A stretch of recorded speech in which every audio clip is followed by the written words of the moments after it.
Is going on, you guys? This is DerekJ Speaks, and today we are talking about WWE Backlash 2025 live from St. Louis, Missouri, the hometown of one Randy Orton, who competed in the main event of this show, perhaps for the final time, against his longtime rival, the current undisputed WWE champion John Cena.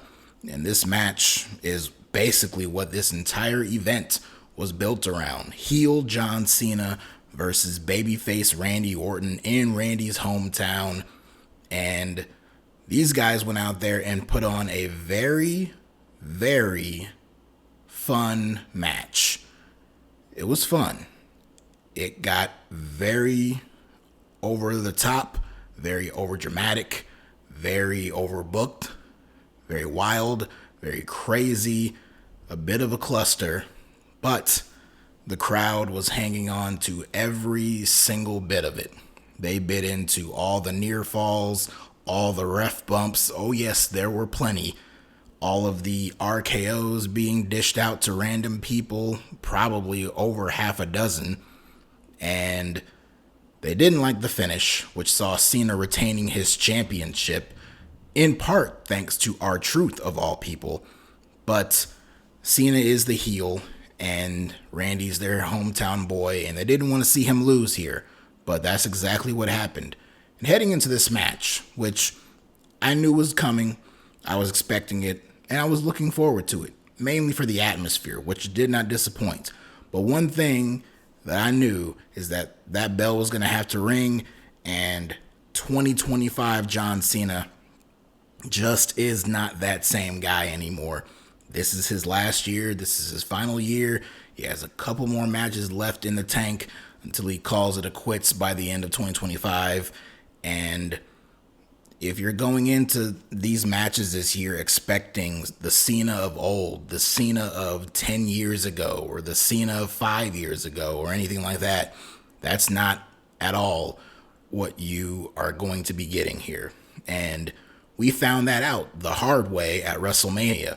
So I knew heading into this match that this main event between Cena and Orton, two guys who, contrary to popular belief and contrary to how WWE has hyped this match up, I was never the biggest fan of a lot of John Cena and Randy Orton's previous matches. They had a couple that I really liked. They had an Iron Man match that's really underrated, an I Quit match that was really good. I recall them they had two Hell in a Cell matches, and one of them was really, really good. So they've had good matches before, but a lot of the other ones just kind of blend together. And I never really looked at them as each other's biggest or greatest rivals. Honestly, both men individually have far better rivals with other people, like Randy Orton and Christian, John Cena and Edge, or CM Punk, or even AJ Styles. Far better feuds, far better stories, far better matches in my opinion. But looking at this match, I had the lowest of lowest of lowest of low expectations heading into it. So with that, of course, it exceeded those expectations. They couldn't possibly get any lower than they were. So the fact that those two went out there and honestly didn't do anything for the first 5-10 minutes, a lot of posturing, a lot of playing to the crowd and kind of going back and forth, doing the simplest of things, a lot of headlocks and chin locks and stuff like that, but the fans were into it. You had a lot of "Let's go Cena, Cena sucks" chants. They were firmly behind Randy Orton, so they had the crowd from the word go, so they didn't really have to do a whole lot of anything. But as the match went on and it got out of that slower gear, of course, things started to pick up. You started getting the finisher spam. Not only just the finishers being hit themselves, but going for the finishers. That's a big thing in John Cena matches. You'll see there gets to that certain point where he goes for the attitude adjustment. Randy attempts the RKO, so you had a lot of that back and forth. Eventually, each of them did hit their respective moves. Eventually, they both hit them multiple times. And speaking of multiple times, we had one ref bump early on that Didn't really amount to much of anything, but eventually the referee gets back up. Then they go out to the floor. Everyone's out on the floor, and the ref gets bumped again. So now this is the second ref bump here, and the two of them, that being Cena and Orton, are fighting over by the announce table. They're going for a spot where Cena's going to hit the AA, but then Orton counters and hits his own AA on Cena through the announce table. He does it, but the table does not break. Cena hits the table, bounces off the table doesn't break. Give it like 2 or 3 seconds later, then the table finally just pitifully collapses. So, the professionals, they just basically redo the spot. Randy goes around the ring, pulls out another regular table from under the ring, brings Cena over, and they do the exact same spot over again. Cena punches him, tries to hit his own attitude adjustment. Randy counters, hits one of his own, puts Cena through the table. So you get that. Back in the ring, Randy hits another RKO. The referee's back in, only good for a 2 count. Then Cena goes out, gets the championship belt, comes back in, tries to hit Randy Orton with it. Oh, I'm sorry. At this point, a new referee came in, by the way. That when Randy hit the RKO, it was a brand new referee, because the other referee who got knocked out on the floor basically sort of kind of had the back of his head smack against the steel steps. So he was incapacitated for the time being. Meanwhile, a brand new referee comes out, Eddie Arango, I believe, and Cena goes to hit Orton with the belt. Orton ducks it, and then Cena hits Eddie Arango with it. So now Eddie Arango is laid out, and Randy hits Cena with an RKO, and now all of these officials, including the SmackDown general manager, Nick Aldis, they all come running out to check on the referee, Eddie Arango, who, 1, is the second referee of this match, and 2, they weren't showing this kind of concern for the original referee who got knocked out on the floor, but I digress. They're all checking on the ref. Randy, who had Cena dead to rights, he just hit him with an RKO. There's no one to pin him, and you have all these officials in here checking on the other referee instead of someone trying to count the fall here. So an obviously frustrated Randy Orton just starts dishing out RKOs to everyone. He hits Nick Aldis with an RKO, which is like the 3rd time he has RKO'd the general manager. Who were the other officials out there? I remember, was it Gregory Helms? Hurricane Helms was out there. Jamie Noble. I think Daivari was out there.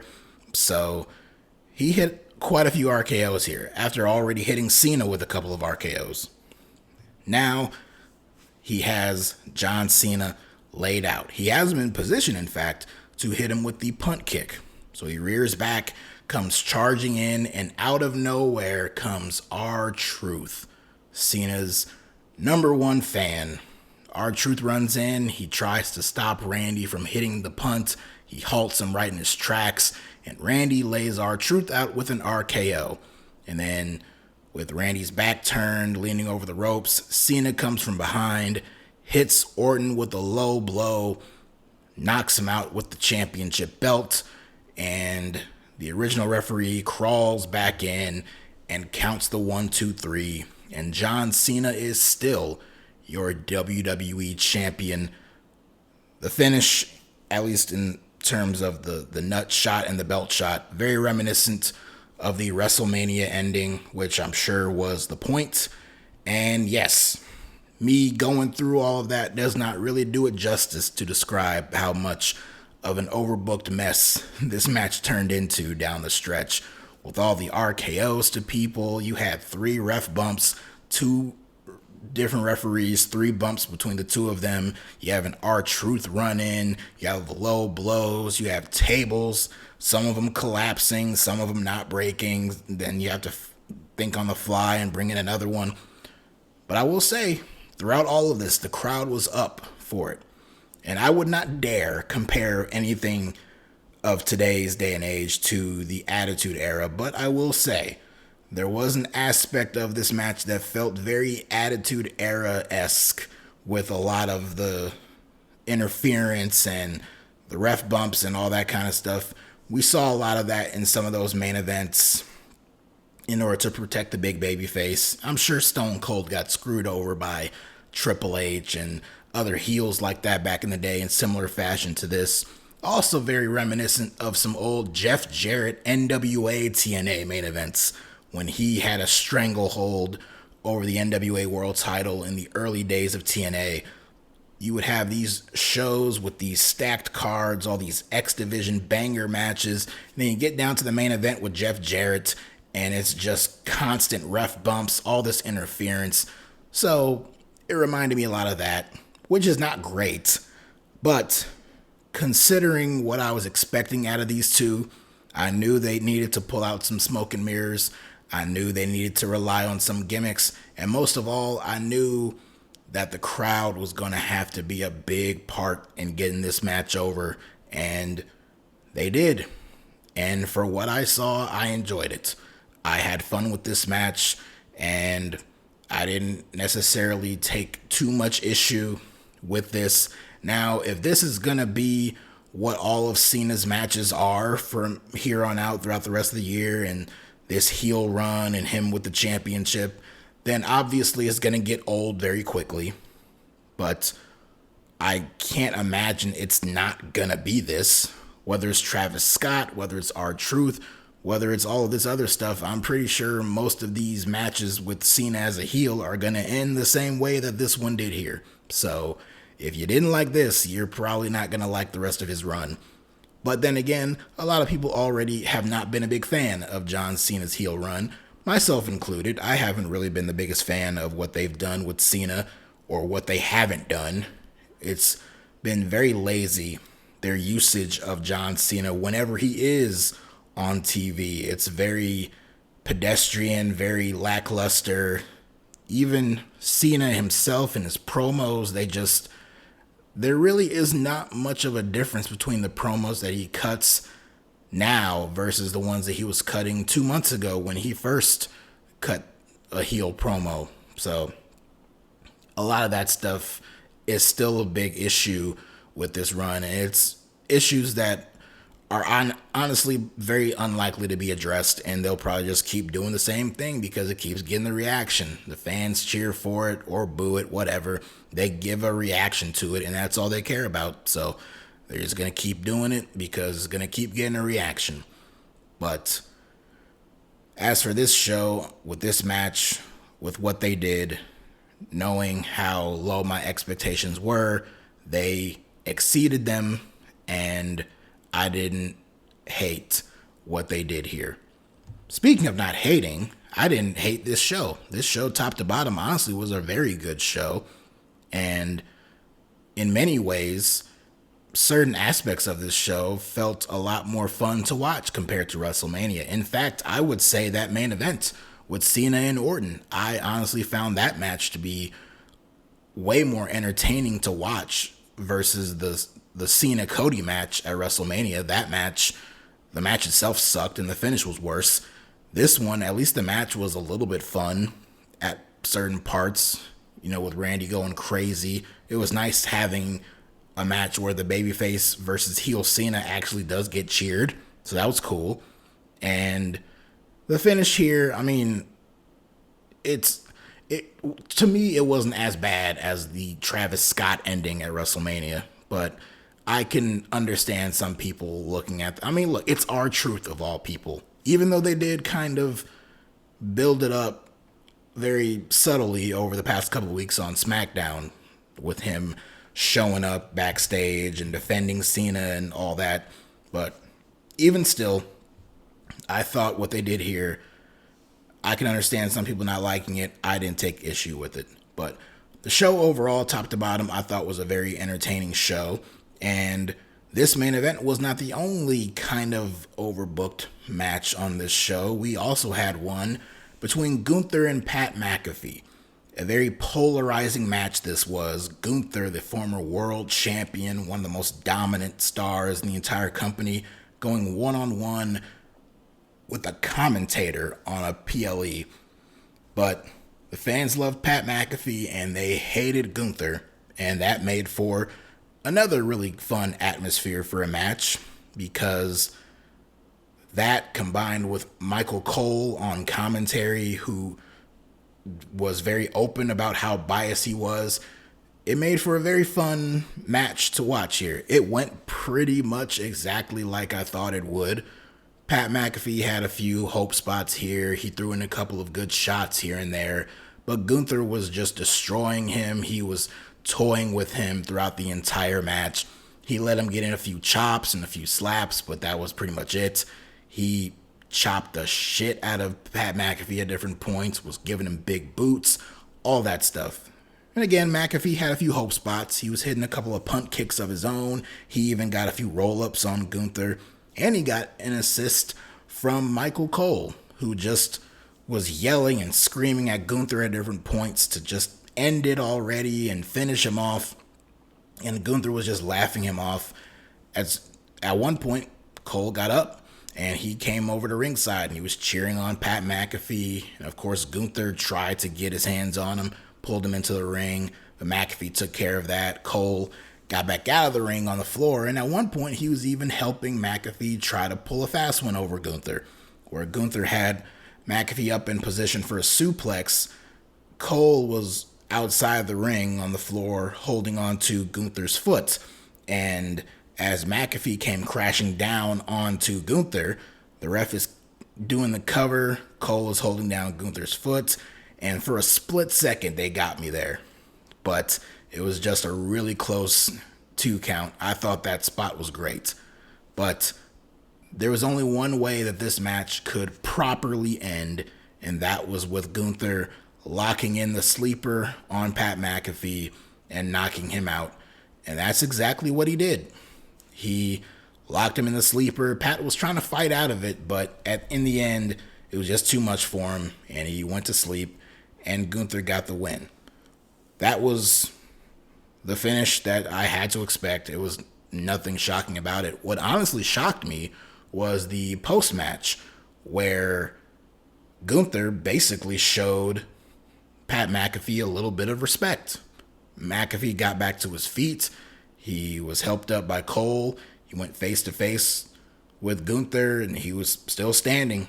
And Gunther didn't shake his hand. He kind of held out his hand, making it look like he was gonna shake it or something like that, but really all he did was just kind of gestured towards him like, you earned just a little bit of respect, which was funny considering the fact that he didn't do anything like that for Jey Uso. So it's on record that Gunther has far more respect for Pat McAfee than he does the current world champion, which is who he tapped out to, by the way, who the fans reminded him that he tapped out to. So that was pretty funny. But yeah, the match, it was exactly what you expected it to be. Honestly, I just thought it might be even more violent. I thought he would really put a beat down on McAfee here, but they played up the whole respect thing. McAfee standing up for Michael Cole, standing up to the big bully.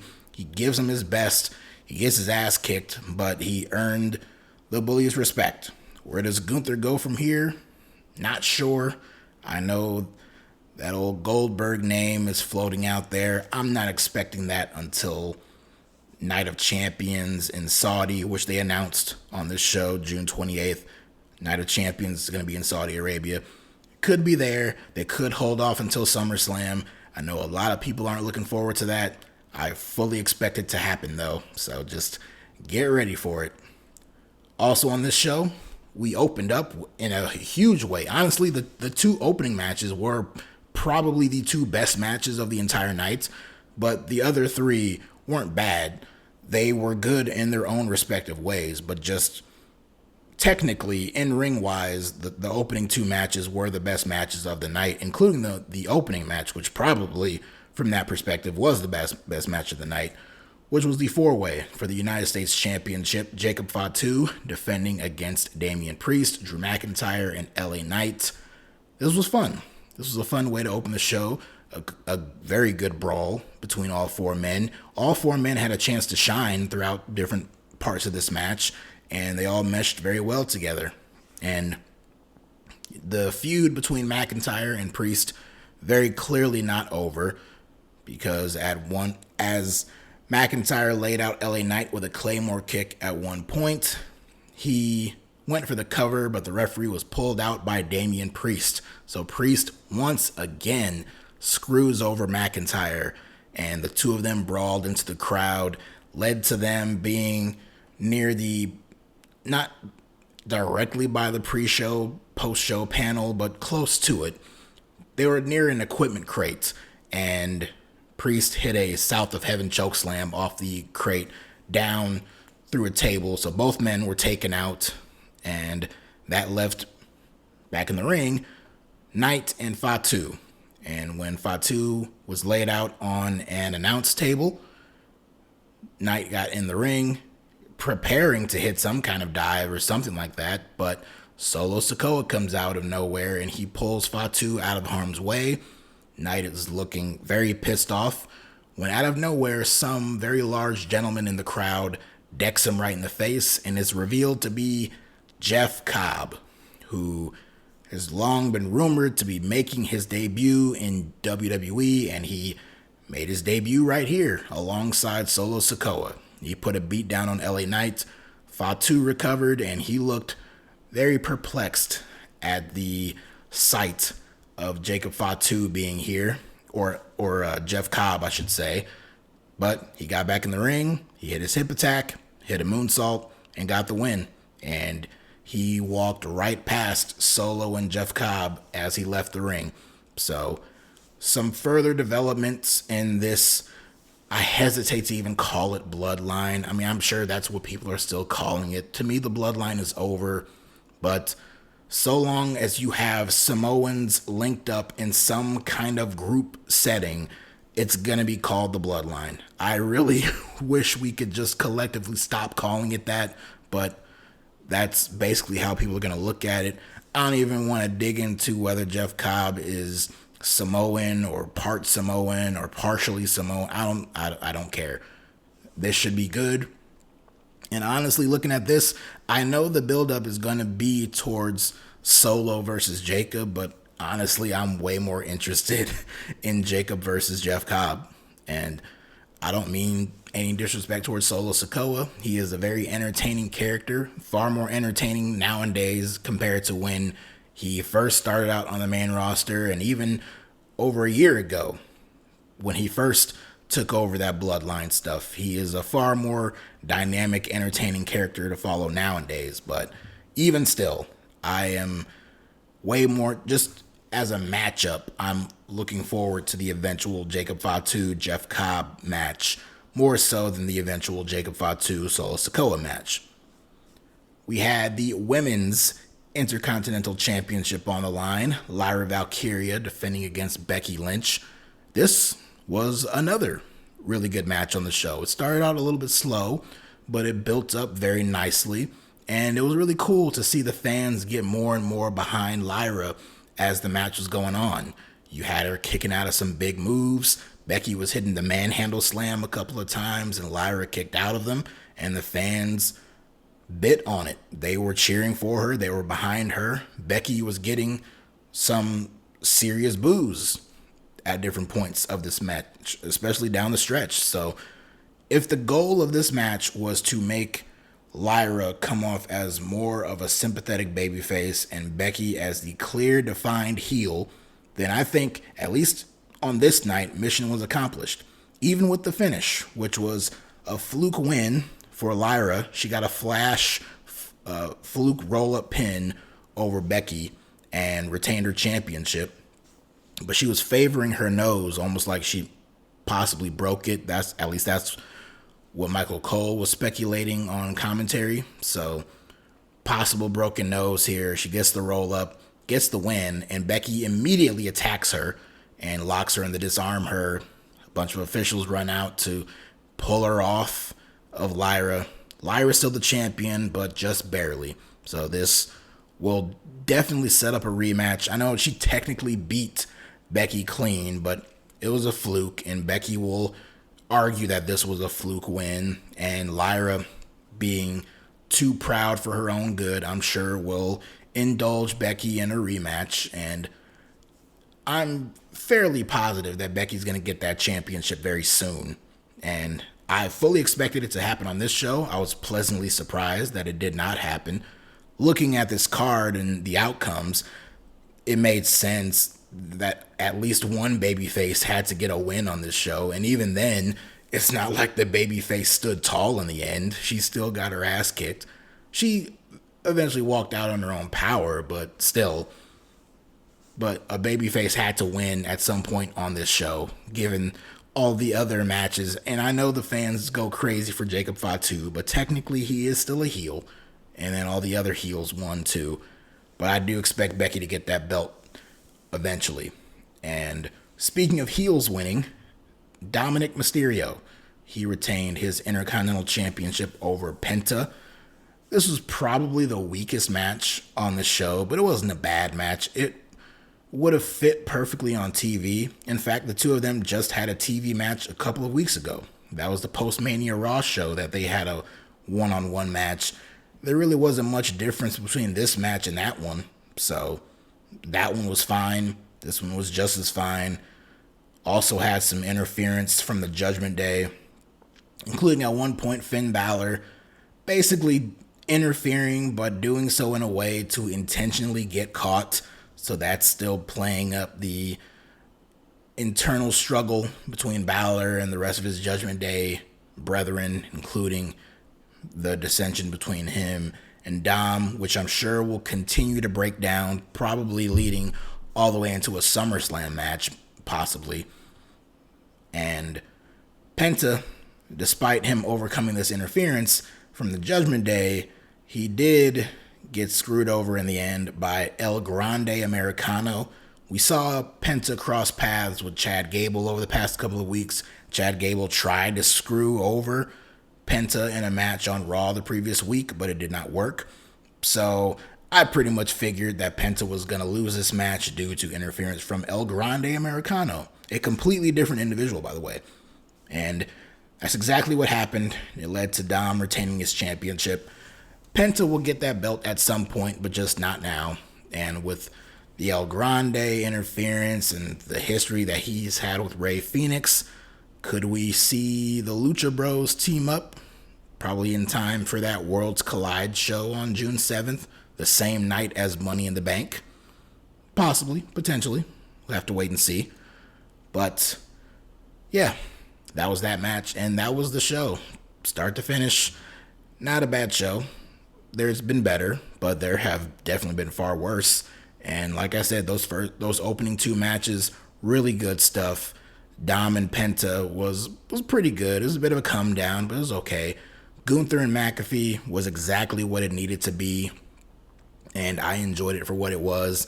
And that main event, is going to be very polarizing, but me personally, I had fun with what it was. Like I said, I can't stress enough, my expectations for that match were very low. So the fact that they did what they did, and the fact that Cena put on the kind of performance that he was able to do in that match, hey, I'll take it as a win, because honestly, I can't, and you should not either, expect much else from him. So that's that. The next big WWE show coming up is Saturday night's main event in just 2 weeks. And they already announced for that show Logan Paul challenging Jey Uso for the World Heavyweight Championship. And that's not the only big wrestling show that weekend. AEW that Sunday will have their Double or Nothing show. A show we're a couple of weeks away. There's only 2 matches announced for it so far. I'm sure more will get added, but whatever. And then WWE is running strong. They're going to have Money in the Bank a couple of weeks after that. Worlds Collide and Money in the Bank on the same day.